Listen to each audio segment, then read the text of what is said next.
সমাজ ব্যবস্থার চতুর্থ মাধ্যম গণমাধ্যম, আর সেই গণমাধ্যমের কাজটা আমরা আজকে নয় বিগত বছর ধরে করে আসছি। কিন্তু আজকে কেন হঠাৎ আমাকে লাইভে আসতে হলো, কেন আজকে এই তড়িঘড়ি নিউজ রুম থেকে আমাকে লাইভ দিতে হচ্ছে? কারণ আমাদের সহকর্মী সহপাঠক যারা প্রত্যেক দিন মানুষের সেবায় নিবেদিত থাকে, রোদ ঝড় জল বৃষ্টির মধ্যেও তারা এই পরিশ্রম করছে, তাদের আক্রান্ত।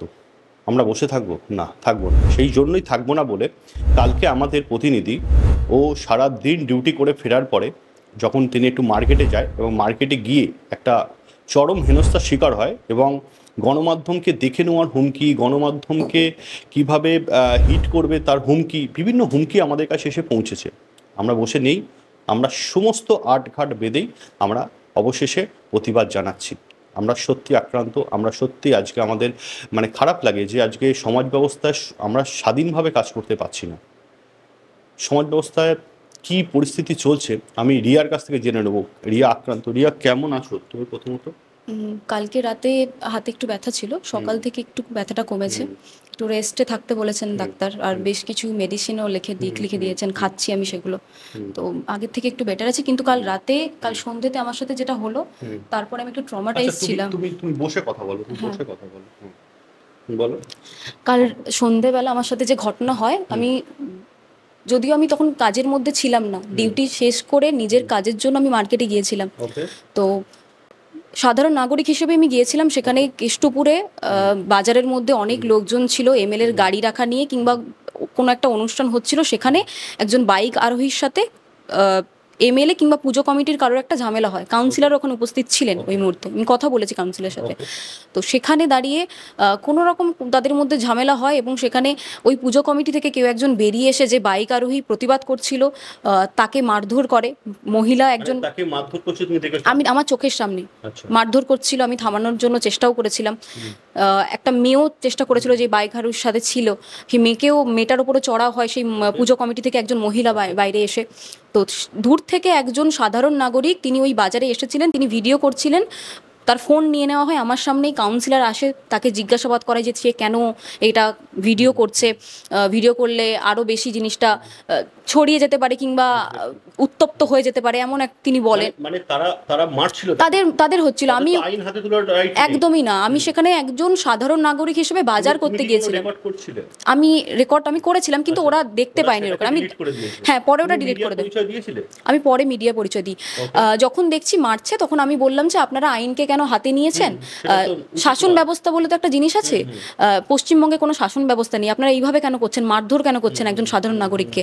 যখন আমি বললাম, ওখানেই একজন মহিলা কাউন্সিলরের সাথে ছিলেন, উনি হঠাৎ করে চিৎকার করে উঠলেন যে এ বলছে পশ্চিমবঙ্গে কোনো শাসন নেই।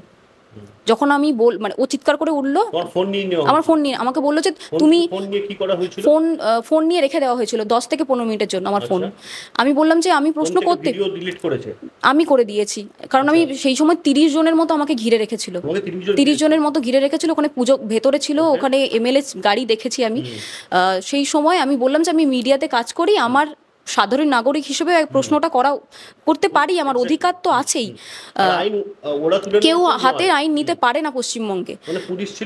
কোনো পুলিশ ছিল না ওখানে, কোনো পুলিশ ছিল না ওখানে। এবং আমার চোখে দেখা 3 জনের ওপর বেধড়ক মারধর করা হয়েছে, যারা যাতায়াত করছিল ওখানে। 2 জন, ওই মহিলা, একজন পুরুষ, আরেকজন ভিডিও করছিল যে তাকে ওই পুজো কমিটি থেকে একজন বেরিয়ে এসে তাকেও মারধর করা হয়, তার ফোন নিয়ে নেওয়া হয়। পরে সে যারা ফোন নিয়ে নেয় তার হাতে পায়ে পড়েছিল, আমার চোখের সামনে সবকিছু হয়েছিল।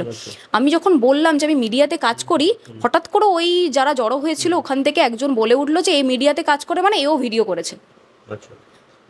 ওই যে যে আইন হাতে তুলে নিচ্ছিল, এইটা তুমি দেখাবে বা মিডিয়াতে প্রচার হবে, তাই তোমার ফোন নিয়ে বা তোমাকে হ্যারাসমেন্ট করা। ওরা পরে জানলো যে মিডিয়াতে আমি কাজ করি। আমি যে কোশ্চেনটা করেছি লেগেছে, আমি দেখছি এটা কি। হ্যাঁ, আমার জামা ছিঁড়ে দেওয়া হয়েছে, আমার জামার এখানে একটা বাটন ছিল, কালকে যেটা পরেছিলাম আমার জামা ছিঁড়ে দেওয়া হয়েছে। আমি বাজার করতে গেছিলাম, সেই বাজার ব্যাগটা ছিঁড়ে ফেলা হয়েছে। আমাকে আমার এই হাত 2 জন ধরেছিল, এই হাত 2 জন ধরেছিল, হাতটা পুরো পেঁচিয়ে ফেলা হয়েছিল, আমার জামা ছিঁড়ে দেওয়া হয়েছিল। ছেলে মেয়ে যারা ছিল সবাই আমার গায়ে হাত দিয়েছে ওই সিচুয়েশনে। তখন আমি বললাম যে ঠিক আছে, ফোন নিয়ে নিয়েছেন আমরা, ঠিক আছে, আমি কাউন্সিলরের সাথে কথা বলছি। আমরা তো শুনলাম এবং আমি দেখাই আরজিকর। শোভন, তুমি একটু এসো, জাস্ট বোনটা একটু ধরো। আমি আরেকজন প্রতিনিধিকে, শোভন তুমি পাশে বসো। হ্যাঁ, শোভন ও আমাদের আরেকজন হচ্ছে রিপোর্টার, ও আক্রান্ত, ও আগে আক্রান্ত হয়েছে। আমরা সেটা নিয়ে প্রতিবাদ করেছি সোশ্যাল মিডিয়ায়, কিন্তু এটা আর ছাড়ার নয়। মিডিয়ার গায়ে হাত হচ্ছে, মিডিয়ার কাছে সমস্ত কিছুতে মিডিয়াকে প্রেশার করা হচ্ছে, কে মিডিয়া সেটা দেখে নেওয়ার পরিকল্পনা চলছে। সো কালকে আমার কাছে যে রিপোর্টটা এসছে government of West Bengal department of health family RG Kar medical college থেকে, এটা রিয়া কালকে ডাক্তার দেখিয়েছে, এই হচ্ছে আমি ডকুমেন্টটা দেখাচ্ছি, ঠিক আছে, এবং তার যে টোকেন করা হয়েছে টোকেনটাও দেখাচ্ছি, এবং তার যে এক্সরে প্লেট হয়েছে এখানে একটা হালকা মেজর নয় মাইনরই হয়েছে, ঠিক আছে, এবং হাতে দেখতে পাচ্ছেন ক্রেপ রয়েছে এবং মেডিসিন খাচ্ছে। এখন প্রশ্ন হচ্ছে আপনারা আটকাতে পারবেন, আমাদেরকে আটকাতে পারবেন? আমরা মুখ্যমন্ত্রী ও মানে তৃণমূলের যিনি আছেন অভিষেক ব্যানার্জি, আমরা এমএলএ থেকে শুরু করে রাজ্যপাল এবং সমাজের প্রতিনিধিদের কাছে বিভিন্ন জায়গায় চিঠি দেবো, আমরা থানায় অভিযোগ জানাবো, যদি ওর কোনো সেফটি সিকিউরিটির গণ্ডগোল হয় বা কোনো প্রবলেম হয় তার দায়িত্ব আপনাদের। আর আমি ফোন করেছিলাম কাউন্সিলরকে, আমি কাউন্সিলরকে খুব ভালো করে চিনি, যখন তিনি কাউন্সিলর ছিলেন না, বিশিষ্ট সমাজসেবী বলে মানুষকে এটা পরিচয় করেছেন, তখন থেকে আমার সাথে পরিচয়। আমি মনে করি যে কজন আছে বিধাননগরের কাউন্সিলর তাদের মধ্যে খুবই ভালো, আমার সাথে ভালো সম্পর্ক এবং ভালো। কিন্তু আমার কাছে প্রশ্ন একটাই, এই যে ফাইলটা দেখছেন এই ফাইলটা আমাদের কাছে অলরেডি চলে এসছে।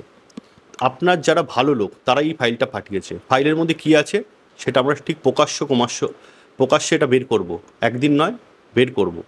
কিন্তু ঘটনা হচ্ছে আজকে সমাজ ব্যবস্থা কোথায় এসে আক্রান্ত হচ্ছে। আপনি একবার ভাবুন, একটা মেয়ে আপনার আইন হাতে তুলে নিচ্ছেন, আইন হাতে তুলে নেওয়ার পর কি করছেন, যে তাকে মারধর করছেন, তার ফোন থেকে ভিডিও ডিলিট করা হচ্ছে। কে সমাজ ব্যবস্থা মানে গণমাধ্যমকে আপনার আক্রান্ত করছেন? আমরা এটা শেষ পর্যন্ত যাব। আমি জানি আপনি ভালো কাজ করছিলেন, পুজো হচ্ছিল, পুজো মণ্ডপে ওখানে গিয়ে বিভিন্ন রকমভাবে হচ্ছে প্রসাদ বিতরণ করছেন, এগুলো তো ভালো কাজ, কিন্তু মানুষের যদি কোনো অসুবিধে হয় তার দায়িত্ব আমাদের আছে, ঠিক আছে। সো সেই জায়গায় দাঁড়িয়ে যদি আমাদেরকে আক্রান্ত হতে হয় আমরা এটা ছেড়ে কথা বলবো না। আমরা সব জায়গায় জানিয়েছি, আমরা কালকে রাতের ঘটনা আজকে কেন ভিডিও করছি, কারণ আমরা সমস্ত জায়গায় যোগাযোগ করেছি, আমরা এটা সব জায়গায় যাব। এবং মনে রাখবেন যে আপনি একজন জনপ্রতিনিধি, ফলে আপনার চারপাশে যদি কেউ এরকম ঘটনা ঘটায় তো দায়িত্ব আপনার নেওয়া উচিত বা প্রশাসনের নেওয়া উচিত। আপনি তো থানার পুলিশকে ডাকতে পারতেন, আপনি কেন আইন হাতে তুলে নিলেন? যখন আমার এই মেয়েটার যে হাতে লেগেছে, আমাদের সহকর্মীর যে হাতে লেগেছে, তার প্রতি আপনার মানবিকতা নেই? আপনি একবার তারপরে ফোন করে বলি কে মিডিয়া দেখাবেন? আমরা বসে নেই এই ব্যাপারে, আমরা যেখানে যাওয়া সেখানে যাব। কিন্তু এইটুকুনি বলে রাখি, যেটা হচ্ছে সমাজ ব্যবস্থার কাছে সত্যি অত্যন্ত বাজে ব্যাপার, এটা উচিত নয়। আমরা তো দেখতে পাইনি মমতা বন্দ্যোপাধ্যায় কোনোদিন বলছে আপনাদের আইন তুলে নিতে, আপনাদের সাধারণ সম্পাদক অভিষেক বন্দ্যোপাধ্যায় তো বলছে না, কেন অদিতি মুন্সি এমএলএ তিনি তো বলছেন না, দেবরাজ তো বলছেন না, দেবরাজ দা বলছেন না, কেউ তো বলছেন না। আপনার কিসের এত অধ্যত্ব, কিসের জন্য আপনারা এই আইন হাতে তুলে নিচ্ছেন? আমি বললাম শুধু এই ফাইলটা, আপনার ভালো কিছু লোক এই ফাইলটা দিয়ে গেছে, দেখুন বিএমসি ফাইল বলে লেখা, ঠিক আছে, কি হয়েছে না হয়েছে লাস্ট 4 বছরে তার ডিটেলস আছে এখানে। আমরা সেটা প্রকাশ করতে চাই না এই কারণে কথা বলছি, কারণ আমরা আরও ডিটেলস ইনফরমেশন নিয়ে পাবলিশ করব, কারণ একজন দিয়ে গেছে সেই ভিত্তিতে আমরা এটা করতে চাই না। বাংলা হান্টের আরও খবর দেখতে নজর রাখুন। বাংলা খবর মানেই বাংলা হান্ট।